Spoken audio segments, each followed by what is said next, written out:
साथियों, स्वामी दयानंद सरस्वती जी ने जो मशाल जलाई, पिछले 150 वर्षों से आर्य समाज के रूप में समाज का पथ प्रदर्शन कर रही है। मैं मानता हूं स्वामी जी हम सभी में एक उत्तरदायित्व बोझ जगा कर गए हैं।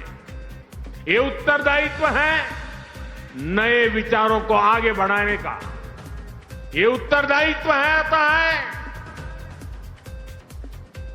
होता है चलता है ऐसी रूढ़ियों को तोड़कर नए सुधारों का। आप सभी का मुझ पर इतना स्नेह रहा है, इसलिए मैं आज आपसे कुछ मांगने के लिए भी आया हूं, कुछ आग्रह भी करने आया हूं। मांग सकता हूं ना? मांग सकता हूं ना? मुझे पूरा विश्वास है आप देखे रहेंगे। राष्ट्र निर्माण के महायज्ञ में आप इतना कुछ पहले से कर रहे हैं। मैं देश की कुछ वर्तमान प्राथमिकताएं भी आपके सामने दोहराना चाहता हूं। जैसे स्वदेशी आंदोलन, आर्य समाज इनसे ऐतिहासिक रूप से जुड़ा रहा है। आज जब देश ने फिर से स्वदेशी की जिम्मेदारी उठाई है, देश वोकल फॉर लोकल हुआ है, तो आपकी भूमिका इसमें और अहम हो जाती है। साथियों, आपको ध्यान होगा अभी कुछ समय पहले देश ने ज्ञान भारतम मिशन भी शुरू किया है। इसका उद्देश्य है भारत की प्राचीन मैन्युस्क्रिप्ट को डिजिटाइज और प्रिजर्व करना। अथाह ज्ञान की हमारी ये धरोहरें ये तभी संरक्षित होगी जब हमारी नई पीढ़ी इनसे जुड़े, इनकी अहमियत को समझे। इसलिए मैं आर्य समाज से आह्वान करूंगा, आपने 150 साल से भारत के पवित्र प्राचीन ग्रंथों को खोजने और संरक्षित करने का काम किया है। हमारे ग्रंथों को मौलिक रूप में बचाने का काम कई पीढ़ियों से आर्य समाज के लोग करते आ रहे हैं। ज्ञान भारतम मिशन अब इसी प्रयास को राष्ट्रीय स्तर पर लेकर जाएगा। आप इसे अपना ही अभियान मानकर इसमें सहयोग करें और अपने गुरुकुलों के जरिए, अपने संस्थानों के जरिए युवाओं को मैन्युस्क्रिप्ट के अध्ययन और शोध से भी जोड़ें।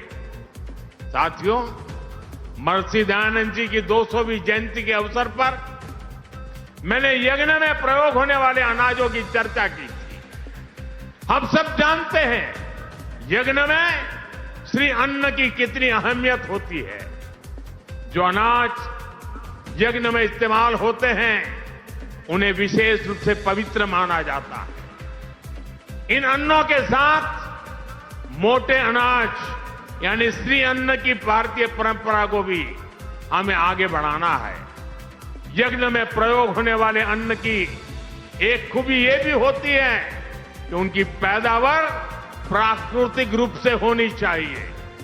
प्राकृतिक खेती, नेचुरल फार्मिंग, अभी आचार्य जी बड़े विस्तार से उसका वर्णन कर रहे थे।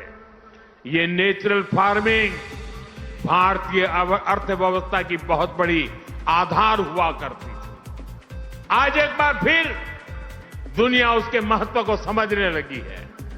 मेरा आग्रह है आर्य समाज नेचुरल फार्मिंग के आर्थिक और आध्यात्मिक पहलू के प्रति भी लोगों को जागरूक करे। साथियों, एक और विषय है जल संरक्षण का भी है। आज देश गांव-गांव साफ पानी पहुंचाने के लिए जल जीवन मिशन पर काम कर रहा है।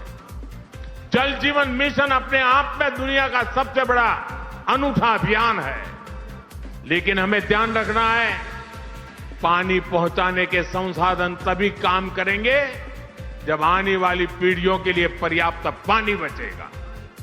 इसके लिए हम ड्रिप इरिगेशन से खेती को बढ़ावा दे रहे हैं।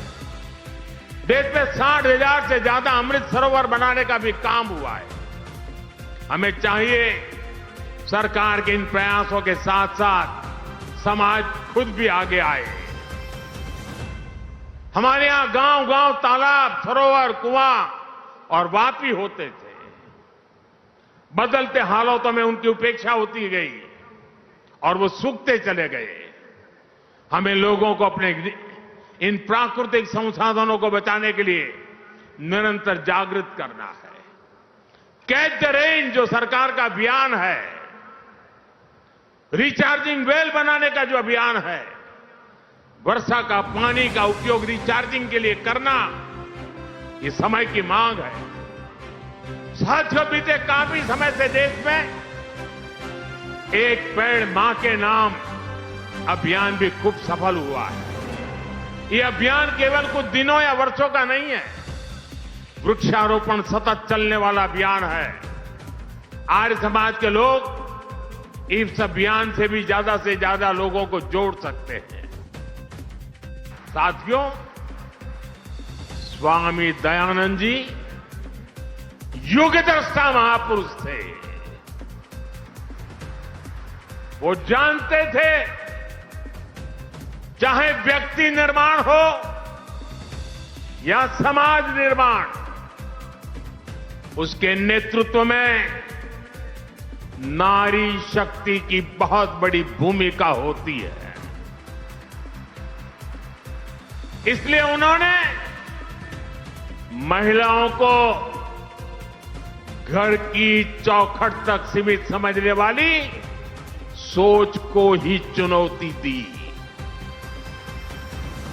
आर्य समाज के स्कूलों में लड़कियों को शिक्षा देने का अभियान शुरू किया।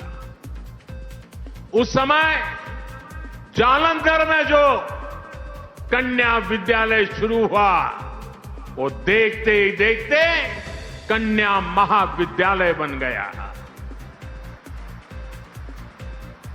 आर्य समाज के ऐसे ही महाविद्यालयों में पढ़ी लाखों लाख बेटियां आज राष्ट्र की नींव को मजबूत कर रही हैं। साथियों, यहां दिल्ली की मुख्यमंत्री रेखा गुप्ता जी इस समय मंच पर मौजूद हैं। अभी 2 दिन पहले ही हमारी राष्ट्रपति द्रौपदी मुर्मू जी ने राफेल फाइटर प्लेन में उड़ान भरी और इसमें उनकी साथी बनी स्क्वाड्रन लीडर शिवांगी सिंह। आज हमारी बेटियां फाइटर जेट उड़ा रही हैं और ड्रोन दीदी बनकर आधुनिक कृषि को भी बढ़ावा दे रही हैं।